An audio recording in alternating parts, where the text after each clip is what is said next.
अस्सलाम वालेकुम वरहमतुल्लाहि वबरकातुहू। प्यारे बच्चों, सानिस अजकिस यूनिटस यह यूनिट कंटिन्यू चलान। आज करो इस कोशिश कंप्लीट करने। Class 5th subject EVS। A sea tells a farmer's story, which the last but one para, page number 129. The canal water was not enough for the new crops. All the farmers used pumps to lift water from deep underground. To meet all these expenses,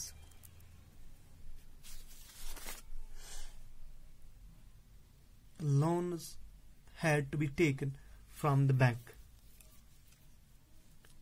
When whatever little profit was made was used to repay the loan.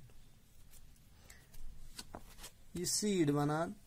The canal water was not enough. Hey, you say nadi hund abos, kol hund abos. Yes, sir. Os no kafi kihin ki iman cropan new या hybrid crops वनो से इमन कर सिंचाई. All the farmers used pumps to lift from deep under the ground. तमाम ज़मींदार से इस कारण पंप इस्तेमाल, यानी पंप सिस्टम से इस्तेमाल करान आब लिफ्ट करने खतर बन इस अंडरग्राउंड यानी केरो मज वेलो मज खालानी आब, मगर ये आत इस पंप करना इस्तेमाल इतने पॉइंट कैसे नहीं है कहीं. मगर यम पंप कते से हम to meet all these expenses दपा यम पंप ये इमो कास्ट इमो एक्सपेंस मीट आउट करने खातिर loans had to be taken from the bank. से इस बैंक निश लोन तोला. Whatever little profit was made was used to repay the loan. यते लोन इमन वापस उस पे कर ये कते कित कन बनान ये इमन अत क्रॉपस थोड़ा बहुत प्रॉफिट उस बनान नफा उस बनान ये खाली इस्तेमाल करान ये लोन वापस नखवालस मज. But there was little profit. Everyone was growing cotton, so the cotton price were not as high as before. But there was little profit. nafa tuth kihin prath everyone was growing cotton. Prath kan zamindar us logmut cotton wabdavnas kun, so the cotton price were not as high as before.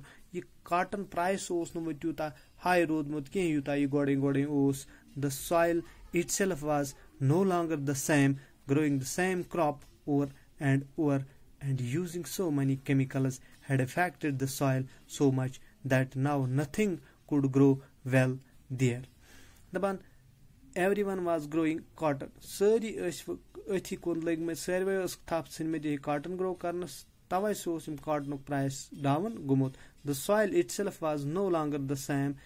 Zameen te us ne miz te us ne rozmus tim ai fertile kihin कि ये करे XC क्रॉपस support use प्रथ वहरी ओस repeat एवं करना and using so many chemicals base अथ मज वारिया chemical इस्तेमाल एवं करना had affected the soil so much that now nothing could grow well there. तो इमसे ओस अथ soilस तुता इफेक्ट कोरमुत इमो केमिकलो कि अथ मज ओस न कहीं ते हेका ग्रो गसित असल पट. It was becoming difficult to earn a living by farming alone. तो भाई ऐसे उस बड़ा मुश्किल गुमुत कि इंसान है कि रोजी रोटी लिविंग रोजी रोटी कमावित इम जमीन मज अगर ये खाली जमींदारी यीज करे. Hasmukh too changed with the times. Hasmukh तैसे गो चेंज दमजी बाय निचो इमस हसमुख ना वो से गो change.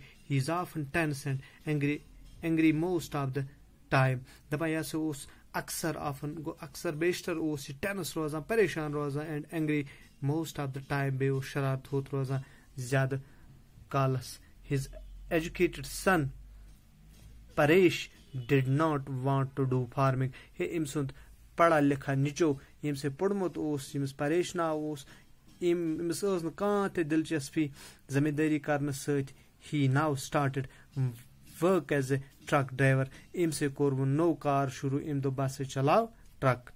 After all, the bank loan still had to be repaid. दपा इसके बावजूद भी after all इसके बावजूद भी the loan the bank loans still had to be repaid. Bank loan was no nak votmut kehin.